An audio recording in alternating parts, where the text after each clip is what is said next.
প্রিয় দর্শক, আজকের ভিডিওতে ওষুধ ছাড়া কিভাবে চর্বি বা খারাপ কোলেস্ট্রল কমাতে হবে সেটা সম্পর্কে জানবো। প্রিয় দর্শক, আমাদের বডিতে সব কোলেস্ট্রল বা চর্বি কিন্তু খারাপ না। এর মধ্যে সবচাইতে ভালো কোলেস্ট্রল হচ্ছে এই এইচডিএল কোলেস্ট্রল, আর সবচাইতে খারাপ কোলেস্ট্রল হচ্ছে এলডিএল কোলেস্ট্রল।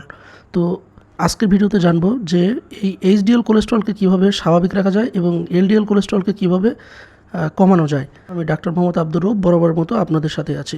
প্রথমত আমাদের যে নিয়মটা মানতে হবে সেটা হচ্ছে ট্রান্সফ্যাট সমৃদ্ধ যে খাবারগুলো আছে সেই খাবারগুলো পরিহার করতে হবে। এখানে আপনারা ছবিতে স্পষ্ট দেখতে পাচ্ছেন, এর মধ্যে প্যাকেটজাত খাবার, ফাস্ট ফুড, ডিপ ফ্রাই করা খাবার বা বেকারির প্রোডাক্ট, এগুলোতে ক্ষতিকর ফ্যাট থাকে। এগুলো আসলে এলডিএল বাড়ায় এবং আমাদের হৃদরোগের ঝুঁকি বাড়ায়।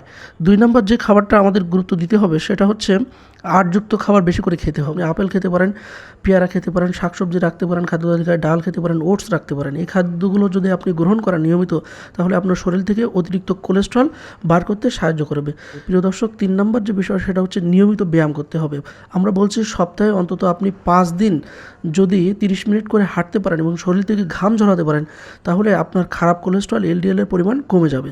প্রিয় দর্শক, 4 নম্বর যে ইম্পর্টেন্ট বিষয় সেটা হচ্ছে ওজনটাকে নিয়ন্ত্রণে রাখতে হবে। এর জন্য সবচাইতে ইম্পর্টেন্ট যে জিনিস সেটা হচ্ছে বিএমআই। আপনার বিএমআই যদি 19 থেকে 25-এর মধ্যে থাকে, তাহলে আপনার ওজন স্বাভাবিক আছে বলে ধরে নেওয়া হবে। প্রিয় দর্শক, 5 নম্বর ইম্পর্টেন্ট যে পয়েন্টটা সেটা হচ্ছে ধূমপান বন্ধ করতে হবে, কারণ ধূমপান এইচডিএল কমিয়ে দেয় এবং রক্তনালীর ক্ষতি করে। ধূমপান ছাড়লে হৃদযন্ত্রের স্বাস্থ্যের উন্নতি ঘটে, এর ফলে আমাদের স্ট্রোকের সম্ভাবনা কমে যায় এবং আমাদের হার্ট অ্যাটাকের সম্ভাবনা অনেকাংশেই কিন্তু কমে যায়। এজন্য ধূমপান পরিহার করতে হবে। প্রিয় দর্শক, কোলেস্ট্রল কমানোর জন্য সবচেয়ে গুরুত্বপূর্ণ কথা হচ্ছে স্বাস্থ্যকর এবং সুষম খাবার গ্রহণ করতে হবে, নিয়মিত ব্যায়াম করতে হবে এবং প্রয়োজনে চিকিৎসকের পরামর্শ অনুযায়ী ওষুধ সেবন করতে হবে। তবে কখনো নিজের ইচ্ছায় ওষুধ সেবন বন্ধ করবেন না।